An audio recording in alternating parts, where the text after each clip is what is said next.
എൻ്റെ കഴിഞ്ഞ വീഡിയോയിൽ എനിക്ക് ഉണ്ടായിട്ടുള്ള കുറേ സ്ട്രഗിൾസിനെ കുറിച്ചും അതുപോലെ തന്നെ എനിക്ക് എൻ്റെ ADHD ഡയഗ്നോസിസിനെ കുറിച്ചിട്ടൊക്കെ സംസാരിച്ചിട്ടുണ്ടായിരുന്നു. ഞാൻ ഈ ഒരു ചാനൽ തുടങ്ങിയത് തന്നെ ഒരു ADHD അല്ലെങ്കിൽ അതുപോലെയുള്ള ന്യൂറോ ഡൈവേർജൻ്റ് ആയ ആളുകളെക്കുറിച്ചും അവരുടെ മെൻ്റൽ ഹെൽത്ത് കണ്ടീഷൻസിനെ കുറിച്ചും സൊസൈറ്റിയിൽ അതിനുണ്ടാക്കുന്ന ഒരു ഇമ്പാക്റ്റിനെ കുറിച്ചുമൊക്കെ സംസാരിക്കാൻ വേണ്ടിയിട്ടും കൂടുതൽ ഇൻഫർമേഷൻ ആൾക്കാരിലേക്ക് ഷെയർ ചെയ്യാൻ വേണ്ടിയിട്ടുമാണ് ഞാൻ ഈ ഒരു ചാനൽ തുടങ്ങിയതും അതിനെക്കുറിച്ച് സംസാരിച്ചു തുടങ്ങിയതും. ഫസ്റ്റ്ലി ഞാൻ എൻ്റെ ഡയഗ്നോസിസിനെ കുറിച്ച് സംസാരിച്ച സമയത്ത് കുറേ ആൾക്കാർ എനിക്ക് പോസിറ്റീവായിട്ട് കമൻറ്റ് ചെയ്തിരുന്നു. ഇറ്റ്സ് എ കറേജ്, അതൊരു പറയുന്ന നല്ല കാര്യമാണ്, കൂടുതൽ എക്സ്പ്ലെയിൻ ചെയ്യുന്നത് നല്ല കാര്യമാണ്. അപ്പോൾ ഇമ്മീഡിയറ്റ്ലി എന്താണ് ADHD, എങ്ങനെയാണ് ADHD, ഇതിൻ്റെ സിംറ്റംസ് എന്താണ്, ഏതൊക്കെ ടൈപ്പ് ഉണ്ട് എന്ന് പറഞ്ഞിട്ട് നേരിട്ടൊരു ക്ലാസ്സിലേക്ക് കിടക്കുന്നതിന് പകരം ADHD എന്തുകൊണ്ടാണ് എനിക്ക് ഡയഗ്നോസ് ചെയ്ത കാര്യവും സൊസൈറ്റിയിൽ ഒരുപാട് ആൾക്കാർക്ക് ഡയഗ്നോസ് ചെയ്തിട്ടുണ്ടെന്നും എന്തുകൊണ്ടാണിത് പബ്ലിക്കിൽ സംസാരിക്കേണ്ട കാര്യമാണ് എന്നുള്ളതുമാണ് ഇന്നത്തെ വീഡിയോയിൽ ഞാൻ ഉൾപ്പെടുത്താൻ ശ്രമിക്കുന്നത്. നമ്മുടെ സൊസൈറ്റിയിൽ ഒരുപാട് ആളുകൾ സൈലൻ്റായിട്ട് സഫർ ചെയ്തുകൊണ്ടിരിക്കുന്നുണ്ട്.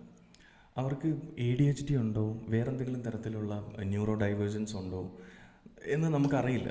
നമ്മുടെ ഇപ്പോൾ ഉള്ള സിസ്റ്റം ബിൽഡ് ചെയ്തിരിക്കുന്നത് തന്നെ, അല്ലെങ്കിൽ ഇപ്പോൾ ഉള്ള സ്കൂളിംഗ് അല്ലെങ്കിൽ എഡ്യൂക്കേഷൻ പ്രൊഫഷൻസ് എല്ലാം നമ്മൾ മുമ്പിൽ കാണുന്ന എല്ലാ സിസ്റ്റവും ബിൽഡ് ചെയ്തിരിക്കുന്നത് തന്നെ ന്യൂറോ ടിപ്പിക്കലായിട്ടുള്ള ആളുകൾക്ക് ഈസി ആയിട്ട് കടന്നു പോകാൻ വേണ്ടിയിട്ടുള്ളതാണ്. കാരണം നമ്മൾ കണ്ടിട്ടുള്ളത് കൂടുതലും ന്യൂറോ ടിപ്പിക്കലായിട്ടുള്ള ആളുകളെയാണ്.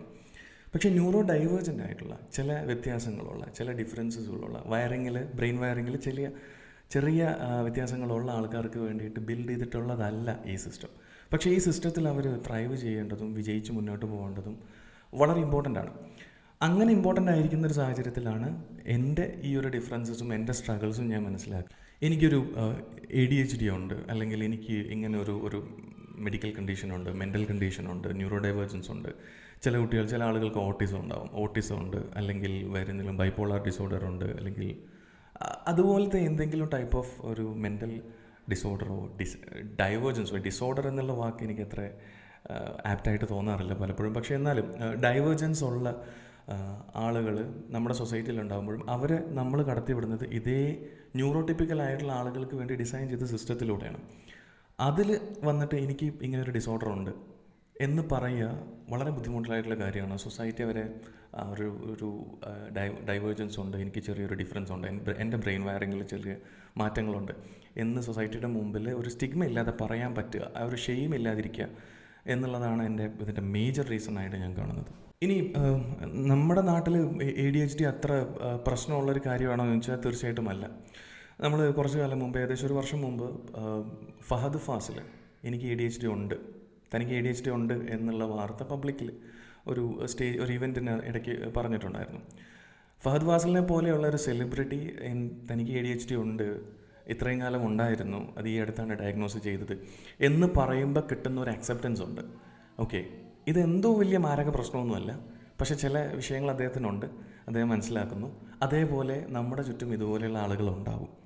അപ്പം ഇതിൽ കൂടുതൽ റെപ്രസെൻറ്റേഷൻ വേണം. കൂടുതൽ ആളുകൾക്ക് ഡയഗ്നോസ് ചെയ്ത ആളുകൾ മുന്നിൽ വന്നിട്ട് എനിക്ക് ADHD ഉണ്ട്, എൻ്റെ വയറിങ് ഇങ്ങനെയാണ്, നിങ്ങൾ ചിന്തിക്കുന്നതിൽ നിന്ന് സ്വല്പം വ്യത്യാസപ്പെട്ടിട്ടാണ് ഞാൻ ചിന്തിക്കുന്നത്, എൻ്റെ പ്രശ്നങ്ങൾ ഇങ്ങനെയാണ്. കൂടുതൽ ഇതിനെക്കുറിച്ചുള്ള അവയർനെസ് ഉണ്ടാകുമ്പം കൂടുതൽ ഇതുപോലെ ADHD ഉള്ളതുകൊണ്ട് പ്രശ്നങ്ങൾ അനുഭവിക്കുന്ന ആൾക്കാർക്ക് ഞാൻ ഈ ബുദ്ധിമുട്ടുകൾ എന്ന് വീണ്ടും പറയുമ്പം ആ ബുദ്ധിമുട്ടുകൾ ബേസിക്കലി അവരുടെ ഒരു ഡിസോർഡർ കൊണ്ട് ഉണ്ടാകുന്നതല്ല, സിസ്റ്റം ഡിസൈൻ ചെയ്ത് വെച്ചിരിക്കുന്നതും അവർ വർക്ക് ചെയ്യുന്ന മെത്തേഡും ഡിഫറൻ്റ് ആണ്.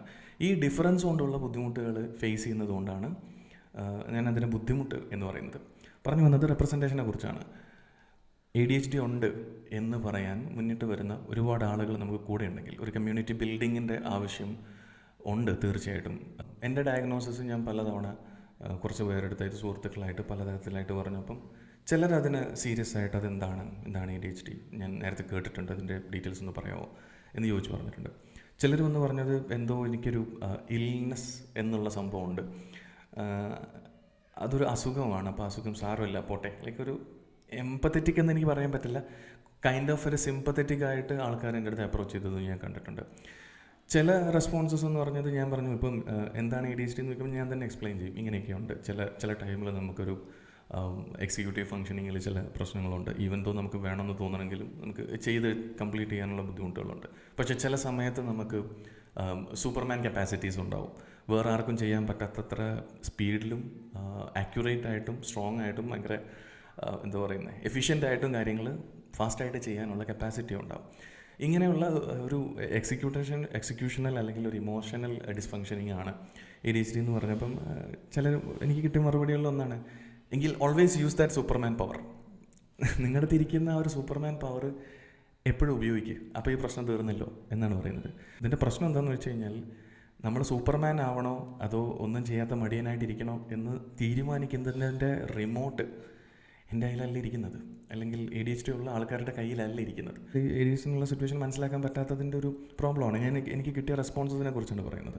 ചില എൻ്റെ സുഹൃത്തുക്കളുടെ അടുത്ത് ഞാൻ ADHD ഉണ്ടെന്ന് പറഞ്ഞ സമയത്ത് എനിക്ക് കിട്ടിയ റെസ്പോൺസ് എല്ലാവർക്കും ഉണ്ട്, സാരമില്ല പോട്ടെ എന്നാണ്. എന്നെ സംബന്ധിച്ചിടത്തോളം ഞാൻ അതിനെടുത്തത് എല്ലാവർക്കും ഉണ്ട് എന്ന് പറയുന്നതിലൂടെ എൻ്റെ ഡയഗ്നോസിസ്, ഞാൻ മനസ്സിലാക്കിയിട്ടുള്ള ഈ ഒരു ന്യൂറോ ഡൈവേഴ്സൻ്റ് ആയിട്ടുള്ളൊരു സിറ്റുവേഷന് അത്ര വാല്യൂ കൽപ്പിക്കാതെ ഇത് ക്വൈറ്റ് നോർമലായിട്ടുള്ളൊരു കാര്യമാണ് സൊസൈറ്റിയിൽ, എല്ലാവർക്കും നോർമലായിട്ടുണ്ട്, അത് കുഴപ്പമില്ല എന്ന് പറയുന്നത്. പക്ഷേ ആർ ദർ ഇനഫ് അവെയർനെസ്? ഇപ്പം സൊസൈറ്റിയിൽ ADHD ഉള്ളവരെ എങ്ങനെ ഹാൻഡിൽ ചെയ്യണം, അവരോട് എങ്ങനെ ഹാൻഡിൽ ചെയ്യണം, അവർ സൊസൈറ്റിയിൽ പ്രോപ്പർലി ഫിറ്റ് ഇൻ ആവാൻ വേണ്ടിയിട്ട് നമ്മൾ എന്തൊക്കെ മെഷേഴ്സ് എടുക്കണം, ഇങ്ങനെയുള്ള അവെയർനെസ്സും കാര്യങ്ങളൊന്നും കൃത്യമായിട്ടില്ലാത്തടത്ത് ഇത് എല്ലാവർക്കും ഉണ്ട് എന്ന് പറഞ്ഞ് നോർമലൈസ് ചെയ്ത് പോകുന്നതിൽ ചില പ്രശ്നങ്ങൾ എനിക്ക് തോന്നി. അപ്പോൾ ഇങ്ങനെയുള്ള കാര്യങ്ങളൊക്കെ ഉള്ളതുകൊണ്ടാണ് ഞാനിതിന് ഈ ഒരു ADHD റിവീൽ എന്ന് പറയുന്നതിന് ഒരു മിഷനാക്കി എടുത്തത്. എന്നെപ്പോലെ ഇത്രയും പ്രായത്തിനിടയ്ക്ക്, അല്ലെങ്കിൽ എന്നേക്കാൾ ഒരുപാട് പ്രായം കഴിഞ്ഞിട്ടും 40കളിലും 50കളിലും ഒക്കെ ADHD ഡയഗ്നോസ് ചെയ്ത് കഴിഞ്ഞ് എൻ്റെ ലൈഫിലുണ്ടായ പ്രശ്നങ്ങൾക്കെല്ലാം ഒരു പ്രധാനപ്പെട്ട ഉത്തരവാദി ഈ ഒരു കണ്ടീഷനായിരുന്നു എന്ന് തിരിച്ചറിയുന്നവർക്ക് വേണ്ടിയിട്ടാണ്. അല്ലെങ്കിൽ അങ്ങനെ തിരിച്ചറിയാൻ പോകുന്ന വരും ജനറേഷനിൽ നേരത്തെ തന്നെ തിരിച്ചറിഞ്ഞുകൊണ്ട് നമ്മുടെ ലൈഫ് കുറച്ചും കൂടെ ബെറ്ററായിട്ട് ഡിസിഷൻസും കാര്യങ്ങളും എടുക്കാൻ ഹെൽപ്പ് ചെയ്യുക എന്നുള്ളൊരു മിഷൻ പുറത്താണ് ഞാൻ ഈ ഒരു വീഡിയോ ചെയ്യുന്നത്. നമുക്കൊരു ബുദ്ധിമുട്ട് വരുന്ന സമയത്ത് തോട്ട് പ്രോസസ്സിൽ ചില പ്രശ്നങ്ങൾ, എക്സിക്യൂട്ടീവ് ഫങ്ഷനിങ്ങിൽ, പഠനത്തിൽ, അല്ലെങ്കിൽ സൊസൈറ്റിയിൽ ഫ്രണ്ട്സിൻ്റെ ഇടയിൽ പോലും കുറച്ച് നേരം നമ്മളാരെങ്കിലുമൊക്കെ കളിയാക്കി നമ്മളൊരു ബുദ്ധിമുട്ടിൽ ചെന്ന് വിടുക, ഇങ്ങനെയുള്ള സിറ്റുവേഷനിൽ, അല്ലെങ്കിൽ എക്സ്ട്രീമായിട്ടുള്ള family issues, relational type of issues, ഇങ്ങനെയുള്ള സ്ഥലങ്ങളിൽ പോലും നമ്മളൊരു തെറാപ്പിസ്റ്റിനെ കാണുക, അല്ലെങ്കിൽ ഒരു സൈക്യാട്രിസ്റ്റിനെ കാണുക, അല്ലെങ്കിൽ സൈക്കോളജിസ്റ്റിനെ, ക്ലിനിക്കൽ സൈക്കോളജിസ്റ്റിനെ കാണുക, അല്ലെങ്കിൽ അവരെ ഒന്ന് കൺസൾട്ട് ചെയ്യുക എന്ന് പറയുന്നതൊക്കെ ഭയങ്കര സ്റ്റിഗ്മയായിട്ട്, എന്തോ മാനസിക പ്രശ്നം ഉള്ളതുകൊണ്ടാണ് കാണുന്നത് എന്ന് പറയുന്നൊരു സാഹചര്യത്തിലാണ് ഇപ്പോഴും നമ്മൾ നിൽക്കുന്നത്. ആ സിറ്റുവേഷൻസിനൊക്കെ ചില മാറ്റങ്ങൾ വരണം. കാര്യം നമ്മളെ സൊസൈറ്റിയിലുള്ള എല്ലാവരും അവരുടെ മാക്സിമം എഫിഷ്യൻസിയിൽ വർക്ക് ചെയ്യേണ്ടതുണ്ട്, അല്ലെങ്കിൽ അങ്ങനെ വർക്ക് ചെയ്യുമ്പോഴാണ് ഹെൽത്തി സൊസൈറ്റി ആവുന്നത്. പലരുടെയും പൊട്ടൻഷ്യലും ജീവിതം എല്ലാം നമ്മളതിൻ്റെ ഫുൾ പൊട്ടൻഷ്യൽ ഉപയോഗിക്കാതെ അവർ അനാവശ്യമായിട്ടുള്ള പല സ്ട്രഗിളുകളും നേരിട്ടുകൊണ്ടിരിക്കുകയാണ്. അതിന് വേണ്ട ഹെൽപ്പുകൾ പ്രോപ്പറായിട്ടുള്ള അവരുടെ ഈ ക്ലിനിക്കൽ സൈക്കോളജിസ്റ്റ് അല്ലെങ്കിൽ സൈക്യാട്രിസ്റ്റ് ആയിട്ടുള്ള എക്സ്പേർട്സുകളിൽ നിന്നും കൺസൾട്ട് ചെയ്തതിനു ശേഷം തെറാപ്പിയൊക്കെ എടുത്ത് പ്രോപ്പറായിട്ട് ലൈഫ് മുന്നോട്ട് കൊണ്ടുപോകാൻ ആളുകൾ മുന്നിലേക്ക് ഇറങ്ങി വരേണ്ടതുണ്ട്. അതിൻ്റെ ഒരു അവെയർനെസ് കൂടിയാണിത്. എന്നെ സംബന്ധിച്ചിടത്തോളം ഞാൻ കുറച്ച് പ്രിവിലേജ്ഡ് ആയിട്ടുള്ള ആളാണ്. എനിക്ക് ADHD ഉണ്ട് എന്ന് പറയുന്നത് കൊണ്ട് എൻ്റെ നേരെ വന്നിട്ട് എനിക്കെന്തോ മാനസിക പ്രശ്നമുണ്ട്, എന്തോ മാനസികമായിട്ടുള്ള അസുഖമുണ്ട് എന്ന് പറയുന്നവരെ ഇഗ്നോർ ചെയ്യാനും എൻ്റെ ലൈഫ് അത് ഇഗ്നോർ ചെയ്തുകൊണ്ട് തന്നെ മുന്നോട്ട് കൊണ്ടുപോകാനും ഉള്ള ഒരു പ്രിവിലേജ് ഉള്ള ആളാണ് ഞാൻ. പക്ഷേ അതുപോലെയല്ല മിക്ക ആളുകളുടെയും സിറ്റുവേഷൻ. നമ്മുടെ നാട്ടിൽ ADHD ഉണ്ട് എന്ന് പറഞ്ഞു കഴിഞ്ഞാൽ അവനെന്തോ മാനസികമായിട്ട് പ്രശ്നമുണ്ട് എന്ന് ചിന്തിക്കുന്ന വലിയൊരു സൊസൈറ്റിയുടെ മുമ്പിലാണ് നമ്മൾ നിൽക്കുന്നത്.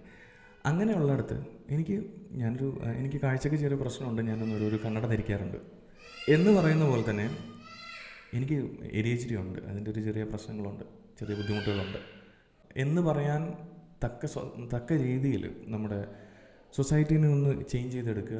ADHD ഉണ്ട് എന്ന് ഐഡൻറ്റിഫൈ ചെയ്യാതെ സ്ട്രഗിൾ ചെയ്ത് മാറ്റി നിർത്തപ്പെടുന്നവരെയും അതുപോലെ തന്നെ ഐഡൻറ്റിഫൈ ചെയ്തതിന് ശേഷം അവരെ സൊസൈറ്റിയിലേക്കും പ്രോപ്പറായിട്ട് ഇൻക്ലൂഡ് ചെയ്യുന്നവരെയും അവർക്ക് വേണ്ട ലൈഫിൽ വേണ്ട കോപ്പിംഗ് മെക്കാനിസംസ് എന്തൊക്കെയാണ് ഇതിനെക്കുറിച്ചിട്ട് കൂടുതൽ അവെയറാക്കി എടുക്കുക എന്നുള്ളതാണ് എൻ്റെ ഉദ്ദേശം. ADHD എന്ന് പറയുന്നത് ഒരു ഫെറാരി ബ്രെയിൻസ് വിത്ത് ബൈസിക്കിൾ ബ്രേക്സ് എന്നാണ് പറയുക. യു ഹാവ് മോർ പൊട്ടൻഷ്യൽ എല്ലാം നിങ്ങൾക്ക് പൊട്ടൻഷ്യലുണ്ട്, പവറുണ്ട്, വിൽ പവർ എല്ലാം ഉണ്ട്. പക്ഷേ നിങ്ങൾക്ക് റെഗുലേറ്റ് ചെയ്യാനും കൺട്രോൾ ചെയ്യാനും നിങ്ങളുടെ കയ്യിൽ പവർഫുൾ ആയിട്ടുള്ള ബ്രേക്കിംഗ് മെക്കാനിസംസ് അതുപോലെയുള്ള സംഭവങ്ങൾ ഉണ്ടാവില്ല. You crash at lot of places. അപ്പോൾ അങ്ങനെയുള്ള ക്രാഷസിൽ നിന്ന് നമ്മളെ സ്വയം രക്ഷപ്പെടുത്തി ഒരു പ്രോപ്പർ ബ്രേക്സ് അപ്ലൈ ചെയ്ത് നമ്മുടെ ആ ഫെറാരി എഞ്ചിനെ മോസ്റ്റ് എഫിഷ്യൻ്റ് ആയിട്ടുള്ള വേയിൽ യൂസ് ചെയ്യാൻ വേണ്ടിയിട്ട് ശ്രമിക്കുക എന്നുള്ളതാണ് ഓരോ ADHDയറും ശ്രമിച്ചുകൊണ്ടിരിക്കുന്നത്. ആൻഡ് അതിലേക്കുള്ള ഒരു കോൺട്രിബ്യൂഷനാണ് I'm trying to put. ADHDയെക്കുറിച്ചിട്ടും ADHD ഉള്ള ഒരു ലൈഫിനെ കുറിച്ചിട്ടും if you want to know more, follow me.